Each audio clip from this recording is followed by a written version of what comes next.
Praise the lord. ప్రభువైన యేసుక్రీస్తు నామములో మరి సంఘ బిడ్డలందరికీ హృదయపూర్వక వందనాలు తెలియజేస్తూ ఉన్నాం. తెల్లవాడు సంఘ బిడ్డలకు కూడా హృదయపూర్వక వందనాలు. జూమ్ మీటింగ్ లో కూడా దేవుని యొక్క వాక్యమును మరి ప్రార్థనలో పార్టిసిపేట్ అయిన బిడ్డలకు కూడా హృదయపూర్వక వందనాలు తెలియజేస్తూ ఉన్నామండి. మరి 40 రోజుల ఈ యొక్క ఉపవాస ప్రార్థనలో యూదా రాజుల గురించి మరియు ఇశ్రాయేలు రాజుల గురించి దేవుని యొక్క వాక్యమును ధ్యానించుకుందామని మరి చెప్పి ఉన్నాను ప్రభు ప్రేరేపణను బట్టి. సో దేవుడు మరి మనుషులను ఎన్నుకున్నప్పుడు, మనుషులను హెచ్చించినప్పుడు ఏ విధముగా వారి జీవితంలో మరి నడుచుకున్నారు, ఏ విధంగా దేవుని కొరకు నిలబడినారు, దేవుని కొరకు నిలబడకుండా ఎంతమంది తొట్టిల్లిపోయారు, ఏ విధంగా వారు తొట్టిల్లిపోయారు అనేటువంటి కొన్ని సత్యాలను మనం నేర్చుకుందాం. ఎందుకంటే అవన్నీ కూడా మన జీవితంలో మనకి ఒక ఉదాహరణగా రాయబడుతూ వచ్చాయి కాబట్టి. సో ఈ రోజు దేవుని యొక్క వాక్యాన్ని మనము ధ్యానించబోతూ ఉన్నాం అండి. మరి వాక్యమునకు ప్రేమతో ప్రతి ఒక్కరిని కూడా ఆహ్వానిస్తూ ఉన్నాం. సమూయేలు మొదటి గ్రంథము 8వ అధ్యాయము 1వ వచనం దగ్గర నుంచి 7వ వచనం వరకు మనము చూసుకుందామండి. సమూయేలు వృద్ధుడైనప్పుడు తన కుమారులను ఇశ్రాయేలీల మీద న్యాయాధిపతులుగా నియమించింది. అతని జ్యేష్ఠ కుమారుని పేరు యోవేలు, రెండవ వాని పేరు అబియా. వీరు బేర్షెబాలో న్యాయాధిపతులుగా ఉండేవారు. అతని కుమారులు అతని ప్రవర్తనను అనుసరింపక ధనాపేక్షకులై లంచములు పుచ్చుకొని న్యాయమును త్రిప్పివేయగా ఇశ్రాయేలీల పెద్దలందరూ కూడి రామాలో సమూయేలు వద్దకు వచ్చి, చిత్తగించుము, నీవు వృద్ధుడవు, నీ కుమారులు నీ ప్రవర్తన వంటి ప్రవర్తన గల వారు కారు కనుక సకల జనుల మర్యాద చొప్పున మాకు ఒక రాజు నియమింపుము, అతడు మాకు న్యాయము తీర్చునని అతనితో అనిరి. మాకు న్యాయము తీర్చుటకై రాజును నియమింపుమని వారు అనిన మాట సమూయేలు దృష్టికి ప్రతికూలముగా ఉండను కనుక సమూయేలు యెహోవాను ప్రార్థన చేసెను. అందుకు యెహోవా సమూయేలుకు సెలవిచ్చినదేమనగా, జనులు నీతో చెప్పిన మాటలన్నిటి ప్రకారము జరిగింపును. వారు నిన్ను విసర్జింపలేదు కానీ తమను ఏలకుండా నన్నే విసర్జించి ఉన్నారు.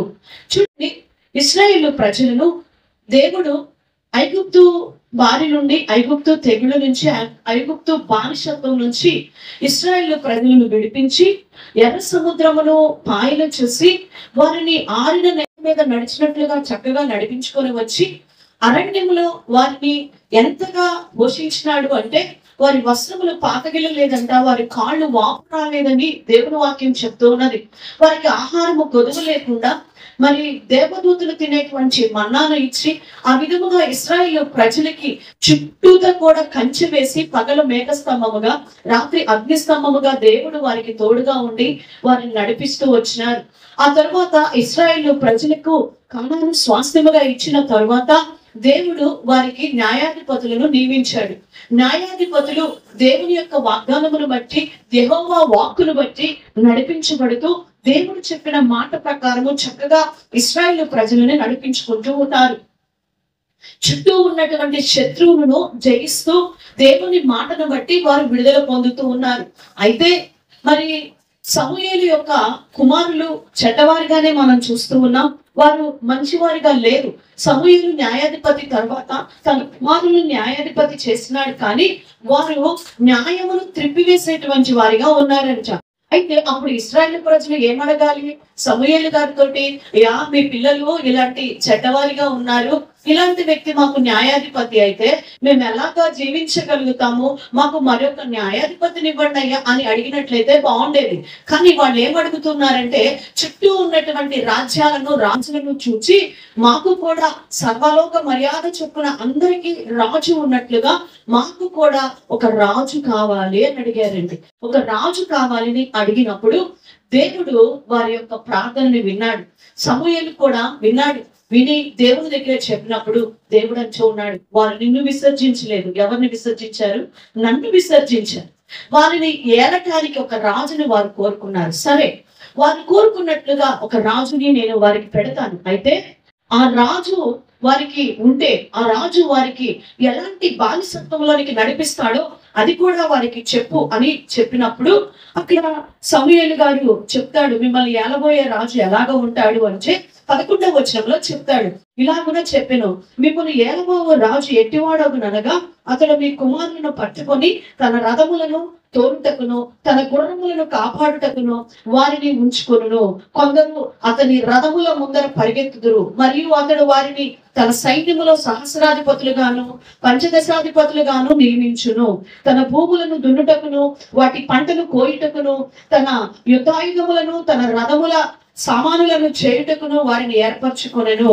మీ కుమార్తెలను భక్ష్యకారునిలుగా బోనకత్తులుగాను రొట్టెలు కాల్చు వారిని గాను పెట్టుకును. మీ పొలములోను మీ ద్రాక్ష తోటలోను వరిగా తోటల్లోను శ్రేష్టమైన వాటిని తీసుకొని తన సేవకులకు ఇచ్చును. ఇలాగా రాజు మీకు కావాలి అంటే రాజు మిమ్మల్ని ఇలా చేస్తాడు, మీకు ఇలా చేస్తాడు ఈ రాజు అని చెప్పేసి మరి ఆ యొక్క సమూయేలు ద్వారా దేవుడు విషయాన్ని తెలియచేస్తాడు. తెలియచేసినప్పుడు వెంటనే ఈ యొక్క ప్రజలందరూ కూడా ఏమంటారు అంటే, అయినా పర్వాలేదు, మాకెవరు కావాలి, రాజే కావాలి అని కోరుకుంటూ ఉంటారు. ఈరోజు మనుషులందరికీ కూడా ఎదురుగా కనబడేటువంటి నడిపించేటువంటి వాడు కావాలి.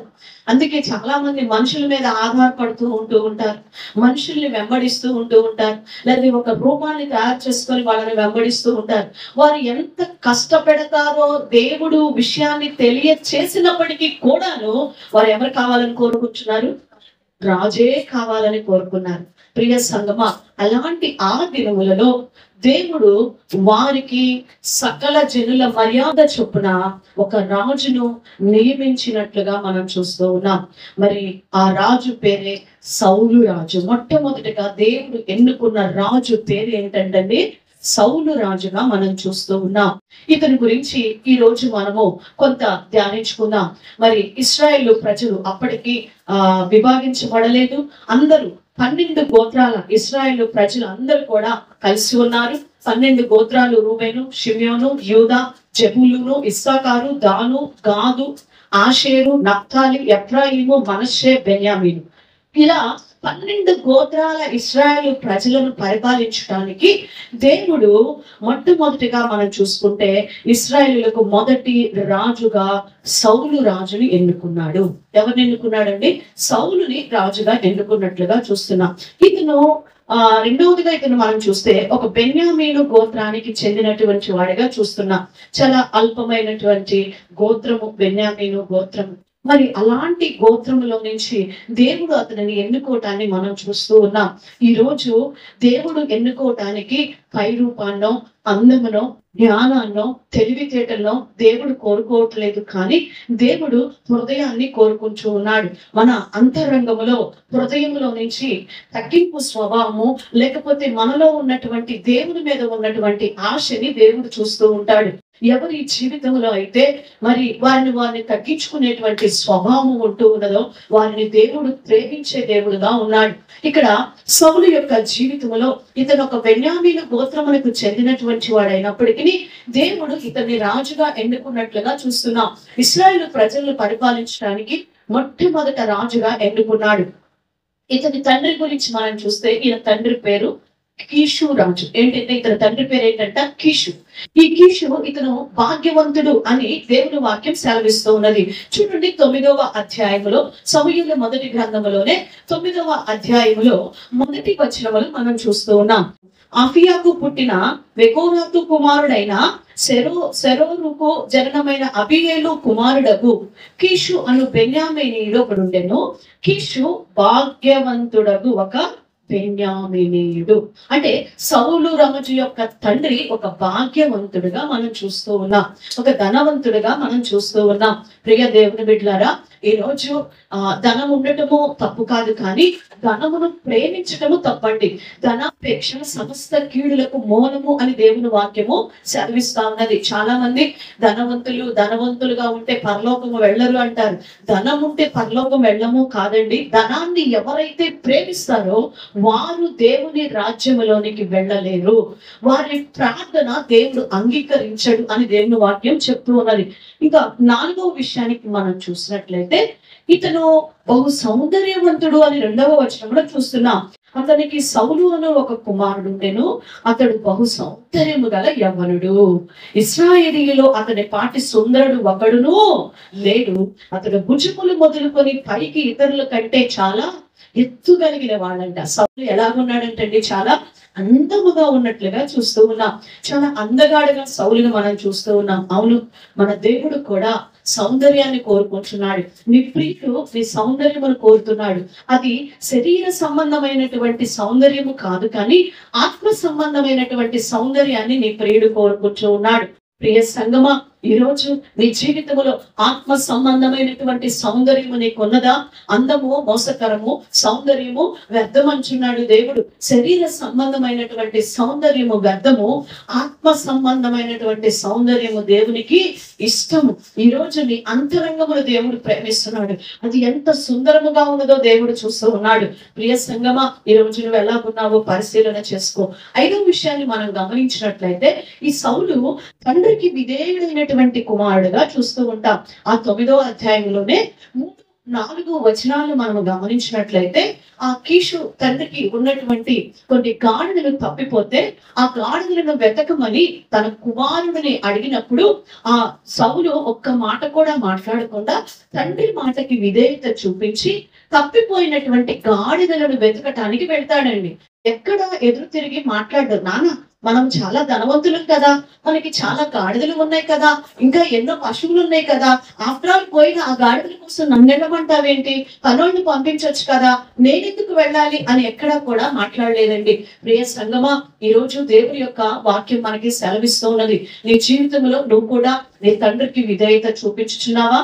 నీ పరమ తండ్రికి నువ్వు విధేయత చూపుచున్నావా? విశ్వాసులు మరి దేవుని యొక్క సేవకులకు మనం విధేయత చూపుచున్నామా? బిడ్డలు తల్లిదండ్రులకు విధేయత చూపించుచున్నారా? ఎలా ఉన్నాం మన జీవితంలో? విధేయత కలిగినటువంటి వారముగా మనము కూడా ఉండాలి. లోబడేటువంటి వారముగా మనం ఉండాలి. సౌలులో మొదటిగా మనము అతని యొక్క క్వాలిఫికేషన్స్ మనం చూసుకున్నట్లయితే అన్ని కూడా చాలా మంచి లక్షణాలు, అతనిలో గుణగణాలన్నీ కూడా చాలా చక్కగా ఉన్నట్లుగా మనం చూస్తూ ఉన్నాం. ఈ యొక్క సౌలు ఎంతో విధేయత కలిగినటువంటి కుమారుడుగా ఉన్నట్లుగా మనం చూస్తూ ఉన్నాం. ప్రియ సంగమా, నీ జీవితంలో విధేయతను నువ్వు కోల్పోయావేమో ఒకసారి పరిశీలన చేసుకో. ఎంతగా విధేయత చూపుతున్నాడు తండ్రి మాటకి. ఈ రోజుల్లో విధేయత చూపేవారు కరువైపోయారు. ప్రియ సంగమ, ఈ రోజు నువ్వు ప్రార్థన దేవుడు ఎందుకు ఆలకించలేదు అంటే మన జీవితంలో లోబడే మనస్సు తగ్గిపోయినదేమో, విధేయత చూపేటువంటి మనసును మనము కోల్పోతూ ఉన్నామేమో. అందుకే తండ్రి కూడా మనల్ని తిరస్కరిస్తూ ఉన్నాడేమో, మన ప్రార్థనని తిరస్కరిస్తూ ఉన్నారేమో మన ప్రభువు కూడా. ఎందుకంటే ఎవరికైతే మనం విధేయత చూపుతామో అప్పుడు ఆయన అంటున్నాడు, సమస్యలు నీకు ఇవ్వబడుతున్నది. దానికి మాదిరి మన యేసుక్రీస్తు ప్రభువారు శిలువ మరణము పొందినంతగా ఆయన మనకి ఏం చూపించారంట? విధేయత చూపించారు. విధేయత చూపించదండి. నువ్వు విరిగి నలిగినటువంటి హృదయముతో ఆ యొక్క విధేయతతో దేవుని దగ్గర నువ్వు ప్రార్థన చేసినప్పుడు దేవుడు నీ జీవితంలో గొప్ప అద్భుతాలు ప్రారంభిస్తాడండి. ఈరోజు విరిగినటువంటి హృదయము, విధేయత కలిగినటువంటి హృదయము ఒక మంచి ఆశీర్వాదకరంలోనికి నేను నడిపించింది. శ్రమల బాటలో, శోధన బాటలో, నిందల బాటలో నువ్వు విరిగిపోయినప్పుడు, నలిగిపోతూ ఉన్నప్పుడు, విధేయత చూపుతూ ఉన్నప్పుడు దేవుని వాక్యమునకు నీ నలిగిన జీవితం ద్వారా దేవుడు అనేకులకు సువాసనగా నిన్ను చేస్తాడు. నిన్ను అనేకులకు ఆశీర్వాదంగా దేవుడు చేస్తాడు. ప్రియ సంగమా, ఈరోజు దేవుడు నీ నుంచి కోరుకుంటున్నది విధేయత. ఈరోజు ఆ విధేయత మనలో ఉన్నదా? ఈ సౌలులో ఉన్నది. 6వ లక్షణాన్ని ఈ సౌలు రాజులో మనం చూసినట్లయితే, దేవుని భయము కలిగినటువంటి వాడిగా సేవకుల యొద్ద ఎలా ప్రవర్తించాలో, గౌరవించాలో తెలిసినటువంటి వాడిగా ఉన్నాడండి. 9వ అధ్యాయం 7వ వచనం చదవండి.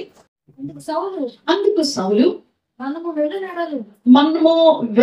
వెళ్ళినడల ఆ మనిషికి ఏమి తీసుకొని పోవదము? మన సామాగ్రిలో నుండి భోజన పదార్థములు సరిపోయినవి, ఆ దైవజనునికి బహుమానము తీసుకొని పోవుటకు మనకేమీ లేదు అని తన పనివానితో చెప్పి. చూడండి ఎంత దేవుని యందు భయభక్తులు కలిగిన వాడంటే, ఒక దైవజనుల దగ్గరికి వెళ్ళేటప్పుడు ఎలా వెళ్ళకూడదు తెలిసినటువంటి వాడు. ఒక సేవకుడి దగ్గరికి వెళ్ళేటప్పుడు ఒట్టి చేతులతో వెళ్ళకూడదు. ఆ దైవజనుడిని ఎలాగ వెళ్తాం మనము? ఆ పనివాడు అన్నాడు, అయ్యా ఇక్కడ ఒక సేవకుడు ఉన్నారు, ఆయన పేరు సమూయేలు, ఆయన దగ్గరికి మనం వెళితే ఆయన మన గాడిదలు ఎక్కడ పోయినాయో ఆయన చెప్తాడయ్యా, ఆయన దగ్గరికి మనం వెళదామా అని ఆ పనివాడు చెప్తే ఆ పనివాడితో అంటాడు, అయ్యో మనం తెచ్చుకున్న ఆహార పదార్థాలన్నీ అయిపోయినాయే, ఇప్పుడు తినడానికి మన దగ్గర కూడా ఏమీ లేదు, ఆ సేవకుడికి ఏమిద్దాం, ఒట్టి చేతులతో సేవకుడి దగ్గరికి వెళ్ళకూడదు కదా, ఆ మాత్రం తెలియదా నీకు అని దేవుని సేవకుల దగ్గర ఎలా నడుచుకోవాలో ఎరిగినటువంటి వాడిగా ఈ సౌలు రాజు ఉన్నట్లుగా చూస్తున్నాం. చాలా మంది జీవితంలో దేవుని దగ్గర సేవకుల దగ్గర ఎలా నడుచుకోవాలో తెలియదు, దేవునికి ఎలా ఇవ్వాలో కూడా చాలా మందికి తెలియదు. మనము నా మట్టుకు నేనైతే ఒక సేవకులు కూడా ఇదే చెప్తూ ఉన్నారు. చాలా మంది సేవకులు కొంత భయపడుతూ కొన్నిసార్లు చెప్తూ ఉంటుంటారు ఈ మాటలు. నా మట్టుకు నేను కూడా ఈ విషయంలో చాలా ఒకలాంటి ఫీల్ అవుతూ మాట్లాడుతూ ఉంటా. ఏంటి అంటే మనలో అనేకులు పేదవారు అయిపోవటానికి, దరిద్రులు అయిపోవటానికి, సంఘములో అనేక మంది వచ్చినట్లుగా పోవటానికి కారణము ఏమిటి అంటే దశమ భాగాల గురించి చెప్పలేదు. సేవకులు ఏదో వాక్యాలు చెప్తుంటేనే అపార్థాలు చేసుకుంటూ ఉంటున్నప్పుడు ఆ చందాలు దశమ భాగముల గురించి చెప్తూ ఉంటుంటే ఎక్కడ చులకనగా అనుకుంటారో, డబ్బు గురించి చెప్తుంది అనుకుంటారో అని చాలా సార్లు నా మటుకు నేను కూడా మనీ గురించి, దశమ భాగముల దగ్గర నమ్మకంగా ఉండే గురించి, దేవుడి దగ్గర నువ్వు దర్శించేటప్పుడు, దేవుడి దగ్గరకు వచ్చేటప్పుడు నీ టైత్ విషయంలో ఎంత నమ్మకం ఉండాలి అనే విషయం చాలా సార్లు నేను కూడా చెప్పలేనండి.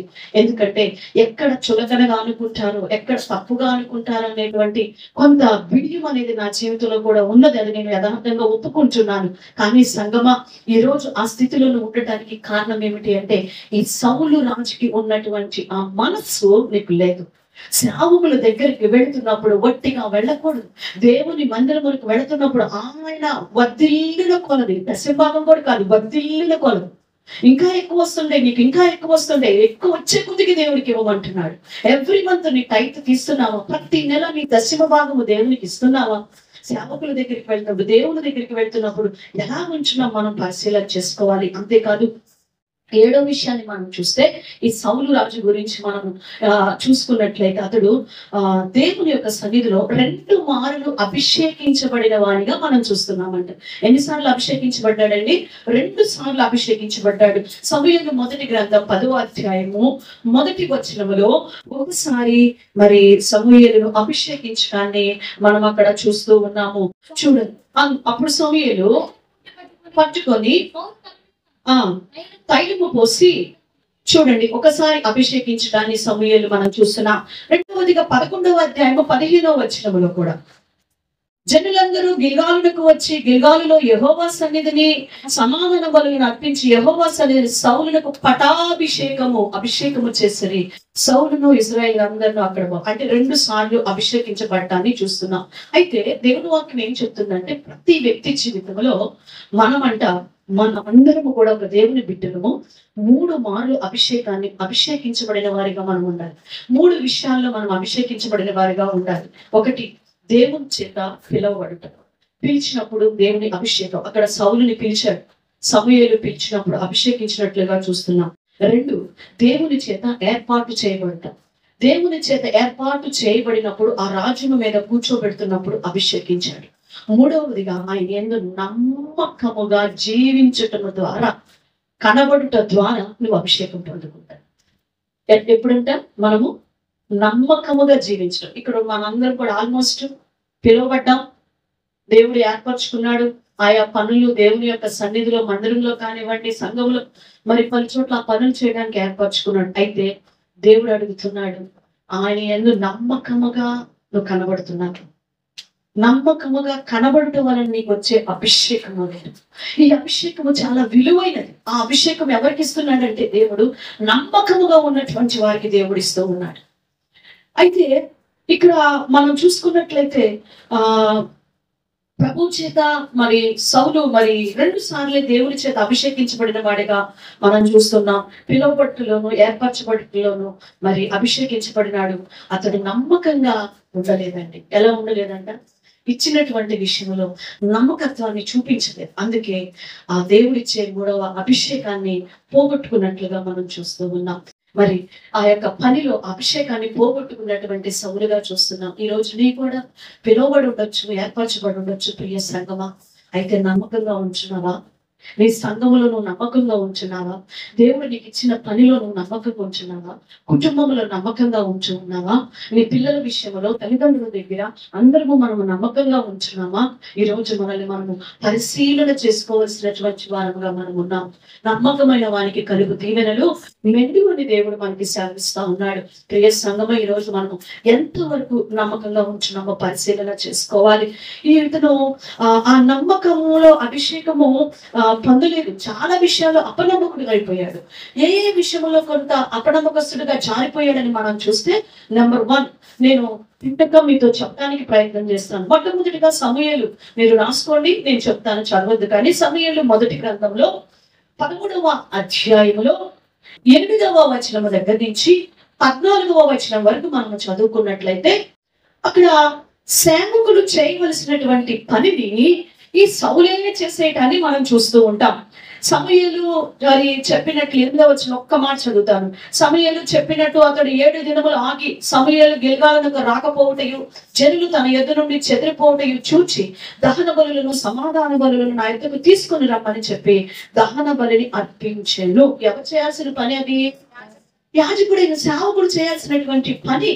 చూడండి ఎంత అపనమ్మకస్తుడు. ఒకప్పుడేమో సేవకుడు దగ్గరికి వెళ్ళడానికే భయపడ్డాడు. పుట్టి చేతులతో ఎట్లా వెళ్తాం? నో నో నో నేను రాను, సేవకుడు అలా దర్శించకూడదు, అలా వెళ్ళకూడదు మనం అని ఎంత భయభక్తులు కలిగి ఉన్నాడు. ఇప్పుడేమో సేవకుడు రావడం లేట్ అయ్యేసరికి ఇతడే అర్పించేస్తూ ఉన్నాడంట బలులను. ఇతడే అర్పించేస్తున్నాడు సమాధాన బలులను. నువ్వు చేయాల్సిన ప్రార్థనలు ఉంటాయి, సేవకులు చేయవలసిన ప్రార్థనలు ఉంటాయి. ఈ రోజు ఎలా పడితే అలా ప్రార్థనలు చేసేసుకుంటూ ఉంటారు చాలా మంది. అంతా ఏంటి, సెల్ఫ్ ఫుడ్ వచ్చేసినట్లుగా, ఆన్లైన్ లో ఫుడ్ వచ్చేసినట్టు ఆన్లైన్ లో ప్రేయర్లు చేయించేసుకోవటాలు, లేకపోతే వాళ్ళకి వాళ్ళు సెల్ఫ్ ప్రేయర్ చేసేసుకోవటాలు, ఇలాంటివి చేస్తూ ఉంటారు. ప్రియ సంగమా, వ్యక్తిగతంగా నువ్వు చేసుకోవాల్సిన ప్రార్థనలు ఉన్నాయి, సంఘముతో కలిసి చేయవలసిన ప్రార్థనలు చేయవలసి ఉన్నది, సేవకులతో కలిసి చేయవలసిన ప్రార్థనలు కొన్ని ఉన్నాయి. ఏ ప్రాధాన్యత ఆ ప్రార్థనకి మనం ఇవ్వటం నేర్చుకోవాలి. ఇది మొదటి తప్పు. రెండవదిగా మనం చూస్తే అదే సమూయేలు మొదటి గ్రంథంలో 15వ అధ్యాయంలో 10-11 వచనాల్ని మనం చూసుకుంటే, దేవుడు అమాలేకీయులతో యుద్ధము చేసి అమాలేకీయుల సర్వసంపదమును సమస్తాన్ని అందరినీ నాశనం చేయమని దేవుడు చెప్తే, ఇతనేం చేస్తాడు? అందరినీ చెప్పకుండా మరి తనకి నచ్చినటువంటి వాటన్నిటిని కూడా తీసుకొచ్చుకుంటాడు. అక్కడ ఉన్న సమస్తాన్ని నాశనం చేయమని చెప్తే మొత్తం అందరినీ చంపడండి. అమాలేకీయుల్లో కొంతమందిని విడిచిపెట్టేస్తాడు. ఈవెన్ రాజుతో సహా తీసుకొచ్చేస్తాడు. ఆ తర్వాత సమూయేలు గారు చెప్తే రాజును చంపుతాడు, కానీ అమాలేకీయులు కొందరిని విడిచిపెట్టేస్తాడు. ప్రియ సంగమా, దాని ప్రతిఫలం ఏమైందో తెలుసా అండి? ఏ అమాలేకీయులనైతే దేవుడు చంపమని చెప్పాడో ఆ అమాలేకీయుల్ని సంపూర్ణముగా నాశనం చేయమని దేవుడు చెబితే కొందరిని విడిచిపెట్టడం వల్ల చివరికి సౌలు ఎవరి చేతిలో చచ్చిపోయాడో తెలుసా? ఒక అమాలేకీయుడి చేతిలోనే చచ్చిపోతాడండి. ఒక అమాలేకీయుడి చేతిలోనే. సమూయేలు 2వ గ్రంథంలో 1వ అధ్యాయంలో 6వ వచనం దగ్గర నుంచి 10వ వచనం వరకు మనం చదువుకున్నట్లయితే కొన్ని విషయాలు మనం చదువుకుందాం. చూడండి, 2 విషయాలు. సమూయేలు 2వ గ్రంథము 1వ అధ్యాయము 6వ వచనం దగ్గర నుంచి వచ్చినప్పుడు తన ఈటి మీద ఆనుకుని ఉండెను. అతడు రణములను రౌతులను తనను వెనువెంట తగులుచుండుట చూచి వెనుకకు తిరిగి నన్ను కనుగొని పిలిచాను. అందుకు చిత్తము నా ఏలినవాడా అని నేను అంచిని. నీవెంతమని అతడు నన్ను అడుగగా నేను అమాలేకీయుడనని చెప్పితిని. అతడు నా ప్రాణం ఇంకా నాలో ఉన్నది కానీ తన తిప్ప చేత నేను బహు బాధపడుచున్నాను. నేను నా దగ్గర నిలువబడి నన్ను చంపుమని సెలవీయగా ఇలాగ పడిన తర్వాత అతడు బ్రతుకుడని నేను నిశ్చయించుకొని అతని దగ్గర నిలిచి అతను ఏం చేశాను? చంపితిని. ఎవరి చేతిలో చచ్చిపోయాడు? ఏ వ్యక్తినైతే ఎవరినైతే నాశనం చేయమని దేవుడు చెప్తే అది చంపకుండా విడిచిపెట్టడం వల్ల ఆ అమాలేకీయుడి చేతిలోనే సౌలు చనిపోయినట్లుగా చూస్తున్నాం. ప్రియ సంగమ, ఈ రోజు నువ్వు కూడా విడిచిపెట్టమని పాపమును దేవుడు చెప్తున్నా. అమాలేకీయులు శరీరాంశం అమాలేకీయులు అనగా మరి దేవుని యొక్క సన్నిధిలో శరీర ఆశలకు గుర్తుగా మనం చూస్తూ ఉన్నాం. నీ శరీర క్రియలను కంప్లీట్ గా దేవుడు చంపేయమని సెలవిస్తూ ఉన్నాడు. ఈ రోజు నువ్వు విడిచిపెట్టవలసినటువంటి పాపములను విడిచిపెట్టు. దేవుడు అంటూ ఉన్నాడు, సంపూర్ణముగా ఆ సీరియల్ ని చంపేసాయి, సంపూర్ణముగా సినిమాలను చంపేసాయి, సంపూర్ణముగా లోకమును నీలో నాశనము చేసే అది రానివద్దు నీ జీవితంలో కంటే కొంత బతికిస్తున్నాము, కొంత చంపేస్తున్నాము. ఈ ఒక్క సీరియల్ బాగుంటది, ఈ ఒక్క సీరియల్ బాగుంటది, అందుకని ఈ ఒక్క సీరియల్ బ్రతికిస్తా, మిగతా సీరియల్ చూడట్లేదు. ఈ సినిమా బాగుంటది, పాతది, చాలా ఓల్డ్ది, ఈ ఒక్కటే, తర్వాత ఈ ఒక్క ఆచారానికి నేను వెళ్ళేది, ఇక దేనికి నేను వెళ్ళను అని కొన్ని చెప్తున్నామంట. కొన్ని ఏం చేస్తున్నామంట, అవే రేపు నీ జీవితాన్ని నాశనం చేయబోతున్నాయి, అవి నీ పతనానికి దారి తీయబోతున్నాయి. ఈ రోజు దేవుని సన్నిధిలో కూర్చున్నావు పెనుగులాడటానికి, ఆయన ఆశీర్వాదము పొందటానికి కూర్చున్నావు. అయితే దేవుడు కూడా తన స్వహస్తములతో నిన్ను ఆశీర్వదించడానికి నీ ఎదుట నిలవబడ్డాడు. అయితే కూర్చున్న నీ జీవితంలో ఏ అమాలేకుడనే పాపము నీలో ఉన్నదో సరి చేసుకోమంటూ ఉన్నాడు. అది విడిచిపెట్టడానికి మనం ప్రయత్నం చేద్దాం. మూడవదిగా మనం చూస్తే అదే సమూయేలు మొదటి గ్రంథములో 18వ అధ్యాయములో 7 నుంచి 9 వచనాల వరకు మనం చూసినట్లయితే సౌలు రాజులోనికి అసూయ వచ్చేసిందండి. ఏమొచ్చేసిందండి? అసూయ, భయంకరమైనటువంటి అసూయ వచ్చేసింది. దావీదును గొల్యాతును చంపినందుకు ఇశ్రాయేలీయులు అందరూ కూడా దావీదుకి మరి ఆ యొక్క సౌలుకి 1000 కొలది, దావీదుకి 10,000 కొలది అనగానే ఇతరులకు ఏమొచ్చేసిందంట? అసూయ. ఆ రోజు నుంచి అదొక దెయ్యంలాగా అయిపోయింది అతని జీవితం. ఏమైపోయింది? అదొక దెయ్యం. ఎప్పుడైతే అసూయ వచ్చేసిందో అతనిలో దురాత్మ వచ్చేసింది. చాలా మంది అంటారు, మా అమ్మాయి దెయ్యం పట్టిందండి, అక్కడికి వెళ్ళాం గాలి పట్టింది, ఇక్కడికి వెళ్ళాం ఇక్కడికి వెళ్ళడం వల్ల కాదు, గాలి పట్టింది. నీలోకి వచ్చేటువంటి ఆ దురలవాట్ల వల్ల సగం దెయ్యాలు పడుతూ ఉన్నాయి. అసూయ కూడా చూడండి, ఒక దెయ్యం లాగా సౌలుని వెంబడించినట్లుగా చూస్తూ ఉంటాం. ప్రతిసారి దురాత్మ చేత పీడిపబడతా వచ్చాడంటే ఎప్పటి నుంచి? అసూయ వచ్చిన దగ్గర నుంచి. ఈ రోజు నీ జీవితంలో కూడా ఇలాంటి దేవునికి వ్యతిరేకమైన నమ్మకము లేనటువంటి జీవితంలో ఉన్నాము. ఇది 3వ తప్పు చూస్తున్నాం. ఇక 4వ తప్పు మనం చూసుకున్నట్లయితే సమూయేలు ఎంత భయంకరమైన పొరపాటు చేశాడంటే, సమూయేలు మొదటి గ్రంథములో 22వ అధ్యాయంలో మనం చూసుకుంటే 17, 18, 19 వచనాల నుంచి చూస్తే దావీదుకి అక్కడున్న దైవజనులు తెలియక సహాయం చేస్తున్నారండి. తెలియక సహాయం చేస్తారు. బాగా గమనించండి, ఈ వచనాలు ఇంటికి వెళ్ళాక చదువుకోనండి.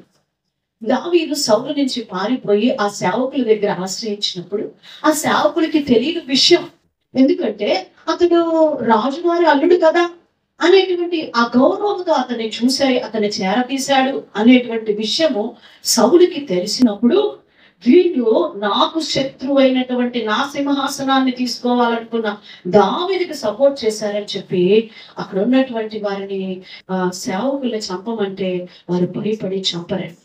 చంపకపోతే అక్కడున్న ఒక వ్యక్తి లెగుస్తాడండి. ఎవరో తెలుసా? అతని పేరు చదువుతామాడా?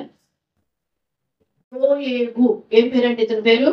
దోయేగుతో చెప్పగా ఆ దోయేగు ఏం చేశాడు? ఇతను ఎవరంట? ఎదోమీయుడు. ఎవరితడు? ఎదోమీయుడైనటువంటి దోయేగు. ఇతను వెళ్ళిపోయే సేవకులందరినీ ఏం చేశాడంట? చంపేశాడు. ఒకప్పుడు సేవకుల్ని ఎంత ప్రేమించాడు, ఇప్పుడేమో అభిషేకించబడిన సేవకులు ఏం చేస్తున్నాడు? చంపేసే స్టేజ్కి వచ్చాడు. ఈరోజు మనం ఆ స్థితిలో లేమా సౌలు వలె? మనకేమో సేవకుల మీద ప్రేమ ఉన్నప్పుడు, దైవజనుల మీద భక్తి ఉన్నప్పుడు, మంచిగా ప్రేమించినప్పుడేమో మా సేవకులు ఇంత గొప్ప, మా సేవకులు అంత గొప్ప అంటారు. ఏమాత్రం చిన్న తేడా రంగాల్ని మన సేవకుల్ని ఏం చేస్తుంటాం? చేపలు కడిగినట్టు కడిగేస్తుంటాం. అది బజారని చూడడం, 10 మందిని చూడడం, ఎవరు ఉన్నారన్నది చూడడం. ఎలా కడిగేస్తుంటామంట? చేపలు కడిగేసినట్టు కడిగేస్తుంటాం. ఒక దైవ సేవకులు అభిషేకించబడిన వాళ్ళన్న ఆలోచన కూడా ఉండదండి. ఇతను చూడండి, అభిషేకించబడినటువంటి సేవకులని చంపేపించేసినట్లుగా మనం ఎంత ధైర్యం వచ్చేసిందండి ఇతనికి. దేవుని భయం పోయిందండి ఈ సౌల్లో. దేవుని దగ్గర ఉన్నటువంటి ఆ భక్తి పోయిందండి. ఎంత లెక్కలను వచ్చిందంటే సేవకులు అయితే ఏందంట? వారు అభిషేకించబడిన వారు, దేవుని పని కొరకు ప్రత్యేకించబడిన వారు. ప్రియ సంగమా, ఈరోజు మనము శాపగ్రస్తులము కావద్దు. సేవకులు ఏ దైవజనులైనా సరే, నువ్వు ఏ సంఘముకు వెళ్తున్నా సరే, ఈ వాక్యం వింటున్నటువంటి సహోదరి సహోదరుడా, నీ పైన నాయకులు లెక్క అప్పచెప్పవలసిన వారై ఉండగా వారి మాటకి విధేయత చూపించు. నీ నోటి నుండి ఒక మాట దైవజనుని గురించి మాట్లాడేటప్పుడు 1కి 100 సార్లు ఆలోచించు. 10 సార్లు కాదు. ఎన్నిసార్లు? 100 సార్లు ఆలోచించు. 100 సార్లు ఆలోచించు. శాపాన్ని తెచ్చుకో. చూడండి, ఇంత భయంకరమైనటువంటి కీడు ఏం చేశాడంటండి, కలుగ చేసినట్లుగా మనం చూస్తూ ఉన్నాం. ఇంత అపనమ్మకస్తుడైపోయాడు ఎవరు? సౌలు గారు. ఇంత అపనమ్మకస్తుడైపోయాడు. అందుకే సౌలు కొరకు మరి అక్కడ మనం చూస్తే ఎన్ని తప్పులు చేసినా దేవుడంట సౌలుని క్షమిస్తూనే వచ్చాడంట. కానీ చివరిగా ఒక తప్పు చేశాడంటే ఆ తప్పుని ఇక కాయలేకపోయాడంట. ఇక క్షమించలేకపోయాడంట. ఇన్ని పొరపాట్లు చేస్తున్నా క్షమిస్తూ వస్తున్నాడు, కానీ ఇక క్షమించలేకపోయాడంట. సమూయేలు మొదటి గ్రంథం 28వ అధ్యాయం. సమూయేలు మొదటి గ్రంథం 28వ అధ్యాయం 6-7 వచనాన్ని చదువుకుందాం. యెహోవా యొక్క విచారణ చేయగా యెహోవా స్వప్నము ద్వారా ఆయనను, ఉరిమి ద్వారానైనను, ప్రవక్తల ద్వారానైనను ఏమీ సెలవీయకుండెను. అప్పుడు సౌలు, నా కొరకు మీరు కర్ణపిశాచము గల యొక్క స్త్రీని కనుగొనుడి. ఎక్కడికి వెళ్ళిపోతున్నాడండి ఇప్పుడు? సోది చెప్పేవాడి దగ్గరికి వెళ్ళిపోతున్నాడు. నేను యుద్ధానికి వెళ్ళమంటావా వద్దా, జయం పొందుతానా లేదా అని చేయిస్తున్నాడు ఆమె దగ్గరికి వెళ్ళి. ఒకప్పుడు రాజైన వెంటనే అవన్నీ రాజ్యంలో నుంచి తొలగించేశాడంట. రాజైన వెంటనే దేవుని మాటకి లోపడిపోయి వెంటనే అవన్నీ కూడా నాశనం చేసినట్లుగా, అన్ని కూడా తీసివేసినట్లుగా మనం చూస్తా ఉన్నాం. ఇప్పుడేమో ఎక్కడికి వెళ్తున్నాడు? సోదగాళ్ళు ఎక్కడున్నారని వెతుక్కుంటూ వెళ్ళిపోతున్నాడు. ప్రియ సంగమా, దానిని బట్టే దేవుడు చంపినట్లుగా దినవృత్తాంతాల మొదటి గ్రంథంలో చూస్తాం. ఈ చివరిగా ఒక్క మాట మనం చదువుకుందాం. చూడండి, దినవృత్తాంతాల మొదటి గ్రంథము 10వ అధ్యాయము 11వ వచనం దగ్గర నుంచి చదువుకుందాం. 13-14 చూడండి. ఈ ప్రకారం యెహోవా ఆజ్ఞ గైకొనక ఆయన దృష్టి ఎదుట ద్రోహము చేసినందుకును, యెహోవా యొద్ద విచారణ చేయక కర్ణపిశాచముల యొద్ద విచారణ చేయదానిని వెదకినందుకును సౌలు హతమాయెను. ఎందుకు చచ్చిపోయాడంటండి? సోది. అంతమంది పోతారు ఈ సోది చెప్పించుకునే వాళ్ళే. నా మాట మీకు బాధ కలిగించినా సరే, సౌలు చనిపోవడానికి చివరి కారణం ఏంటంటే, అసలు మెయిన్ కారణం ఏం తీసుకున్నాడంటే ఈ సోది చెప్పించుకోవటం. చాలా మంది చెప్తారు, నీ పేరు చెప్పులే చాలు, ఇంకేం చెప్పొద్దు, నీ జాతకం చెప్తా, ఒక చెయ్యి టీవోర్ అట్లా చూస్తానంటే ఏం జరుగుతా ఇచ్చేస్తారంతే. అదేంటో వాళ్ళకి తెలిస్తే, వాళ్ళ జీవితం వాళ్ళకి తెలిస్తే మన చేతులు ఎందుకు చూస్తారు? వాళ్ళ చేయి వాళ్ళు చూసుకోలేరా? వాళ్ళ జీవితాన్ని వాళ్ళు చూసుకోలేరా? ప్రియ సంగమా, చాలా మంది నేను క్రైస్తవుల్ని చూస్తూ ఉంటాను. ప్రార్థన చేస్తారు, ఒంట్లో బాగోకపోతే ప్రార్థన చేసుకుంటారు, సేవకుల దగ్గరికి వస్తారు, నూనె రాపించి ప్రార్థన చేసుకుంటారు. ఒక 2 రోజులు 3 రోజులు ఆ వ్యాధి కొంచెం ఎక్కువైపోయింది అనుకోండి, వెంటనే వెళ్ళిపోతుంటారు. దేనికి? అంతరాలకి తంత్రాలకి వెళ్ళిపోతారు. క్రైస్తవుల గురించి నేను చెప్తున్నాను ఈ మాట. ఈరోజు మనం ఎలాగో ఉన్నాము? దేన్ని ఆశ్రయిస్తున్నాము? ప్రభువు మార్గము నుండి పక్కకి తొలగిపోయి అవిధేయత చూపినటువంటి సౌలు, మరణించినటువంటి సౌలును మనం చూస్తూ ఉన్నాం. దేవుడు ఎంతగా అతన్ని ఆశీర్వదించాడండి. ఒక బెన్యామీను అల్పమైన గోత్రములో ఉన్నప్పటికీ దేవుడు అతన్ని హెచ్చిస్తే ఎంత తిరుగుబాటు చూడండి. తను నమ్మకంగా జీవించే విషయంలో నమ్మకత్వాన్ని కనపరచలేకపోయాడు. ఆ నమ్మకత్వంలో దేవుడి దగ్గర నుంచి అభిషేకాన్ని పొందలేకపోయాడు.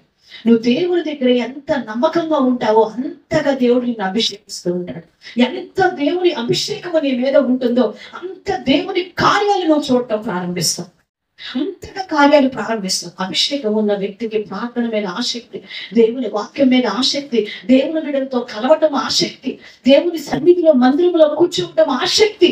ఈ అభిషేకము లేని వ్యక్తి అసలు కూర్చోవాలి అంటే అతనికి నొప్పుల గుండం మీద కూర్చున్నట్టు ఉంటుందంట, నొప్పుల కుప్పటి మీద కూర్చోబెట్టినట్టు ఉంటుందంట. ప్రియ సంగమ, ఈ రోజు నువ్వు ఎలాగున్నావో పరిశీలన చేసుకో. అపనమ్మకస్తుడైపోయాడు, తప్పిపోయాడు. మా అవిధేయత వలన మరణాన్ని తెచ్చుకున్నటువంటి సౌలు చూస్తాం. యెహోవా యొద్ద విచారణ చేయక కర్ణపిశాచముల యొద్ద విచారణ చేయడాన్ని వెదకినందుకు సౌలు తన జీవితాన్ని చాలించినట్లుగా మనం చూస్తూ ఉన్నాం. ప్రియ సంగమ, ఈ యొక్క 40 రోజుల ఉపవాస ప్రార్థనలు దేవుడు పనికిరాని మనల్ని ఆయన సన్నిధిలో మనల్ని కూర్చోబెట్టాడు. ఆయన సన్నిధిలో మొరపెట్టుకోవటానికి మనల్ని కూర్చోబెట్టాడు.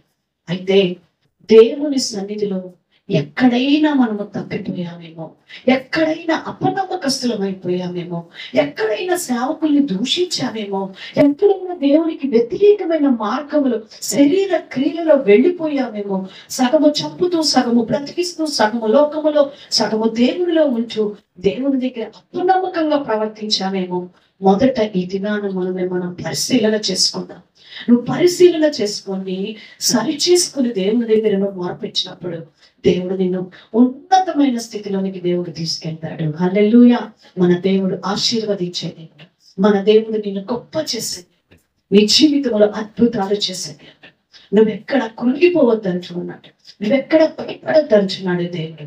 నీ పట్ల నేనున్నాను, నీతో నేను ఉన్నాను. అయితే సౌలు జీవితంలో ఉన్న అవిధేయతలు నీలో ఎక్కడైనా ఉన్నాయేమో పరిశీలన చేసుకోమంటున్నాడు. ఈ రాత్రి పరిశీలన చేసుకుందామా, ప్రార్థన చేసుకుందామా? సంగమం దేవుని సన్నిధిలో మనల్ని మనము పరిశీలించుకుంటూ ప్రార్థన చేసుకుందాం. కళ్ళు మూసుకోనండి. దేవుని సన్నిధిలో ప్రార్థనలోకి మనం వెళ్ళిపోదాం. పరిశుద్ధుడా, ప్రేమ కలిగిన మా ప్రియ పరలోకపు తండ్రి, మీ ఘనమైన నామానికి వందనాలు, స్తోత్రాలు. మీ బిడ్డ చేసిన ప్రార్థన ఆలకించినందుకు కొరకు మీకు వందనాలు చెల్లిస్తూ ఉన్నాం ప్రభా. సర్వశక్తివంతుడా మీకు వందనాలు. మరి విడువక మా వ్యక్తిగత జీవితంలో ఉన్నటువంటి ప్రతి విషయం కొరకు కూడా ఏకీభవిస్తూ సంగముగా అందరూ కలిసి నీ సన్నిధిలో ప్రార్థించడానికి మమ్మల్ని ఆయుధపరచండి, ఇంకా అభిషేకించండి నాయన. ఈ యొక్క మంట చల్లార్చుకోకుండా ప్రభా ఇంకా నాయన అభిషేకించబడుతూ నీ సన్నిధిలో మార్పించుకునే కృపను మా బిడ్డలకి దయచేయమని వేడుకుంటున్నాం ప్రభా. మీరు వాగ్దానం చేశారు ఈ 40 దినముల్లో నాయన. అపొస్తలుల కార్యములు 3వ అధ్యాయంలో నుంచి మీరు చెప్పారు, అన్నిటికీ కుదురుబాటు కాలము వచ్చును అని మీరు సెలవిచ్చారు. అట్టి కుదురుబాటు కాలము మా బిడ్డలకి యేసు నామములో జరుగును గాక. ఏ విషయంలో అయితే ప్రార్థన చేస్తున్నారో ప్రతి విషయంలో యేసు నామములో జయమిచ్చుచుదురు గాక. ప్రతి కుదురుబాటు బిడ్డల జీవితాల్లో జరుగును గాక. మీరు చేస్తారు ప్రభా. మేము పోరాడుతున్నాం ప్రభా, నీ సన్నిధిలో పెరుగులాడుతున్నాం. మా తండ్రి దగ్గర అడుగుచున్నామయ్యా, మా పరలోకపు తండ్రిని మీ దగ్గర మేము అడుగుచున్నామయ్యా. నీ దగ్గర సిగ్గుపడక పాపము లేని వారముగా పరిశుద్ధమైన హృదయంతో నీ దగ్గర మొరపెట్టుకునే భాగ్యాన్ని మాకు దయచేయి ప్రభా. ఇంకా మమ్మల్ని దర్శించండి, మా కన్నీటిని నాయన మీరు చూడండి ప్రభా. మా హృదయాంతరంగాన్ని మీరు చూడండి. ఇక్కడ ఉన్న మా బిడ్డలందరూ కూడా ఒక్కొక్క సమస్యలతో ఒక్కొక్క నాయన విషయంలో కొట్టబడుతున్నాయినా నాయన మా బిడ్డలు ఉన్నారయ్యా. వారి మీద నీ కనికిరవ రానివయ్యా, నీ కృపను నీవంటయ్యా. ఇదిగో మా తెల్లబాటు సంఘ బిడ్డలు నాయన, ఇంకా చాలా మంది ఇదిగో హైదరాబాద్ నుంచి మా ప్రభా ఇదిగో మీ బిడ్డలు నాయన, ఒంగోలు సంఘ బిడ్డలు నాయన, ఎంతో మంది మా బిడ్డలు ఇదిగో ఏకీభవిస్తూ ఉన్నారు. ఈ ప్రాంతంలో కూడుకుని ఉన్నారు ప్రభా. ఆయా స్థలాల్లో కూర్చొని ఉన్నారు ప్రభా, ఏకీభవిస్తున్నారు ప్రభా, వింటున్నారు. ఆ బిడ్డలందరినీ దర్శించండి ప్రభా. వారి ప్రతి సమస్యల నుంచి, ప్రతి దుఃఖం నుంచి, ప్రతి వేదన నుంచి, ఎండిపోయిన స్థితి నుంచి యేసు నామములో విడుదల కలుగును గాక.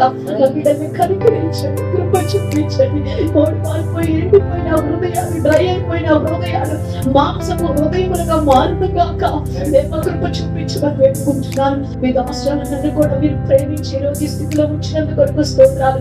ఇంకా నన్ను బలపరచండి, ఇంకా మీ అనేక నా మీద దాయి చేయమని వేడుకుంటున్నా. మీ అభిషేకం నింపబడును గాక. నా జీవితము, నా ఆత్మ నాయన, నా నోటి మాటలు, హృదయాలు నాయన మీ ఆత్మతో నింపబడును గాక. నీ కృపతో నింపబడును గాక. నేను ఆరాధించే వరముగా ఉండును గాక. దేవా అలాంటి కృప నాకు దయచేయండి నాయన. కృప చూపించండి నాయన, అభిషేకించండి. ఈ మందిరంలో అడుగు పెడుతున్న ప్రతి వారి సమస్యల నుంచి యేసు నామములో విడుదల పొందుదురు గాక. ఏకీభవించి ప్రార్థించుకోవాలని ఆశతో వస్తున్న ప్రతి బిడ్డ జీవితములో యేసు నామములో జరుగును గాక. ఓరి బాబా చికందరికల తరవా. హల్లెలూయా. మీకు స్తోత్రాలు పరిశుద్ధాత్మదేవా, నీకు స్తోత్రం స్తోత్రం స్తోత్రం. విడుదలిచ్చుచున్న వాడా నీకు స్తోత్రం స్తోత్రములు చెల్లించుకుంటూ ఘనత మహిమ ప్రభావాలు మీకు ఆరోపించుకుంటూ యేసయ్య సర్వశక్తి కలిగిన అతి శ్రేష్ఠ పరిశుద్ధ నామములో స్తుతిస్తూ ప్రార్థన చేస్తున్నాం పరమ తండ్రి. ఆమేన్. మన తండ్రి దేవుని ప్రేమ, యేసుక్రీస్తు వారి ప్రేమ, పరిశుద్ధాత్మ దేవుని యొక్క అన్యోన్య సహవాసము మరి దినమంతా ఆయన కృపతో బలపరిచి రేపు దినమున మనల్ని నడిపించి కాపాడును గాక. ఆమేన్ ఆమేన్.